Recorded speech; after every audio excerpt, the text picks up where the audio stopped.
प्रणाम गुरुदेव। महाराज बिंबिसार ने आपके लिए रथ भेजा है, चलने की कृपा कीजिए। धन्यवाद, परंतु आप महाराज से कह दीजिएगा कि मैं अपने भिक्षुओं के साथ राजमहल चलकर आ रहा हूँ। जैसी आपकी आज्ञा गुरुदेव।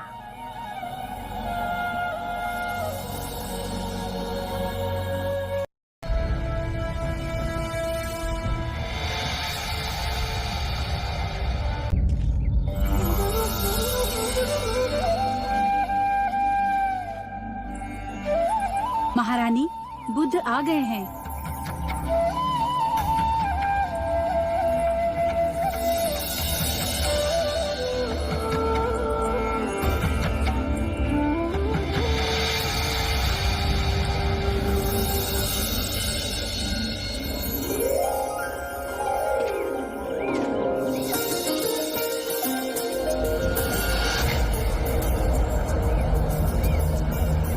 ये मेरी पत्नी है, महारानी वैदी।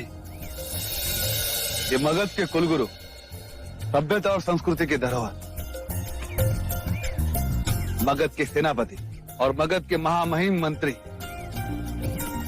आइए, आपका स्वागत है।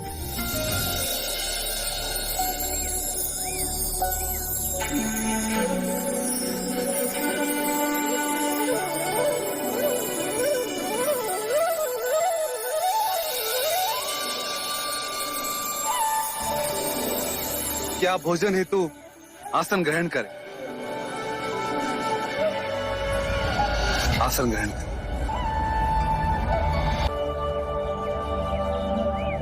मैं आप सभी से विनती करता हूं, क्या भोजन हेतु आसन ग्रहण करें।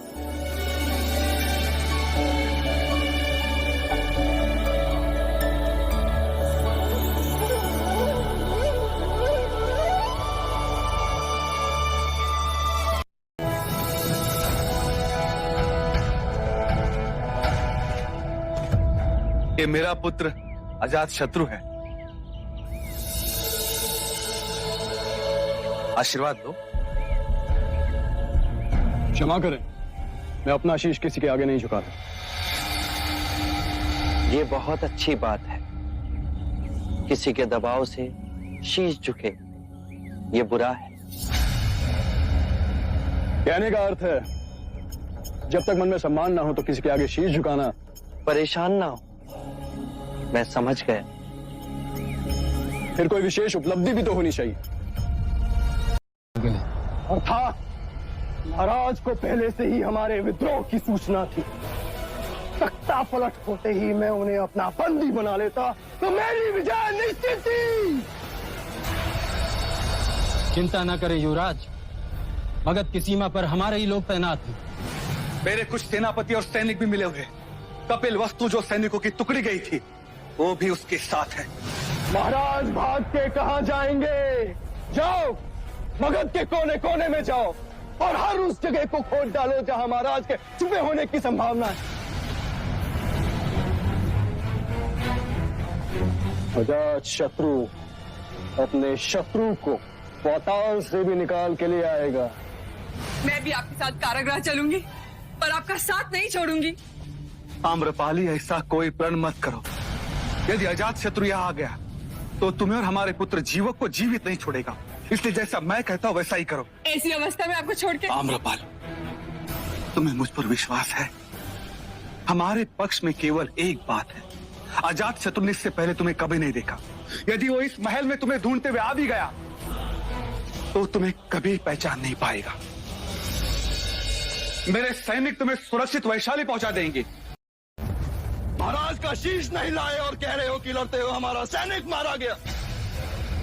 और दूसरा बुद्ध का भिक्षुक बनने के लिए उनके सामने आत्मसमर्पण कर रहा है।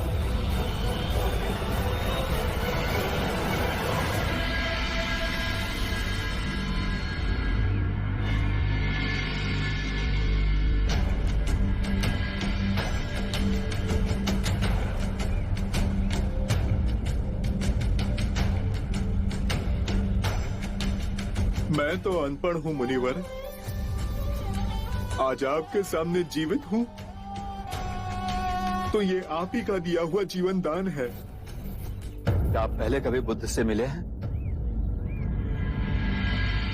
महाराज बिंबिसार को मैंने धन की लालच में मारना चाहा। मैं पकड़ा गया। महाराज के हाथों मेरा वध होता, पर उनकी उठी हुई तलवार गिर गई। उन्होंने कहा कि वो उनके गुरु बुद्ध के वचनों की वजह से मुझे जीवित छोड़ रहे हैं। मुझे आपकी शरण में आना है प्रभु। शरण में ही मुझे मुक्ति मिल पाएगी। मुझे इस ग्लानि से मुक्ति दिला दो। मैं कभी शस्त्र नहीं उठाऊंगा। मुझ नीच को क्षमा कर दीजिए प्रभु। इस क्षण तुम्हारे अंतर में ये विचार उत्पन्न हुआ कि तुम पाप कर रहे थे, उसी क्षण स्वयं तुमने अपने मुक्ति के मार्ग पर पहला पग रख दिया था।